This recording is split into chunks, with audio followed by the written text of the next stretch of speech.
పెద్దపల్లి జిల్లా ఎలిగేడు మండలంలో మంత్రి శ్రీధర్ బాబు పర్యటించారు.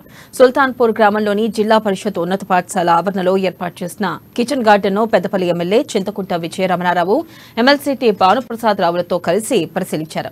ప్రభుత్వ పాఠశాలలో విద్యార్థులకు అందిస్తున్న సేవలు, అక్కడ అందుబాటులో ఉన్న వసతులు, మధ్యాహ్న భోజనం, కిచెన్ గార్డెన్ నిర్వహణపై వివరాలు అడిగి తెలుసుకున్నారు. ఇక ప్రభుత్వ పాఠశాలలో అందుబాటులో ఉన్న 8 గుంటల స్థలంలో కిచెన్ గార్డెన్ ఏర్పాటు చేసి కూరగాయల మొక్కలు, ఆకుకూరలు పెంచుతూ వాటిని పిల్లలకు పౌష్టికాహారం కింద అందించాలని మంత్రి సూచించారు.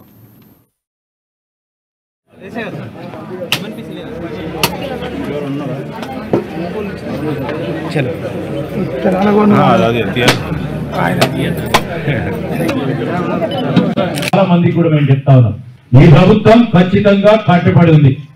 6 గ్యారంటీలకు సంబంధించి ప్రతి ఒక్క గ్యారంటీని ఖచ్చితంగా అమలు చేసి తీర్చి మళ్ళా నేను మా ప్రభుత్వంలో ఇచ్చి నేను ప్రతి గ్యారంటీని అమలు చేసే కార్యక్రమం చేస్తాం.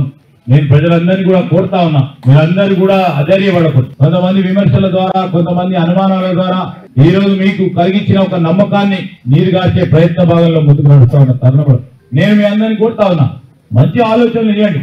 ఒక కొత్త ఆలోచన చేసి ఆ ఆలోచన ప్రక్రియలో మార్పు రావాలని కోరుకున్నారు. ఆ మార్పు ప్రక్రియలో ఏం చేస్తే బాగుంటుందని మీరు తప్పకుండా తమ ఆలోచన ఇస్తే మేము ముందుకు తీసుకెళ్లే ప్రయత్నం చేస్తాం. అవునన్నా కాదన్నా మార్పు కోరిన ప్రజలు పార్టీని ప్రభుత్వంలోకి తీసుకొచ్చారు. మా బాధ్యతగా ముందుకు తీసుకెళ్లే ప్రయత్నం చేస్తాం.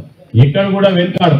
ఈరోజు నేను మీ అందరికి మనవి చేస్తా ఉన్నా, ఈ రాష్ట్రానికి సంబంధించిన ప్రగతి బాటలో నడవాలంటే నేను మొన్న మరి ఇతర దేశాలకు పోయినప్పుడు మమ్మల్ని అడిగారు, మీరు కొత్త ప్రభుత్వం ఏర్పడ్డారు, మీ విధి విధానాలు పాత ప్రభుత్వాలతోనే విభేదించి ముందుకెళ్తారా? మేము చెప్పినాం, మాకు కావాల్సింది ఈ రాష్ట్ర ప్రగతి, ఈ రాష్ట్ర అభివృద్ధి, ఈ రాష్ట్రానికి ప్రజలకు సంబంధించిన సంక్షేమాన్ని కోరే మా ప్రభుత్వం ఏదైతే మంచి ఆలోచనలు ఉంటాయి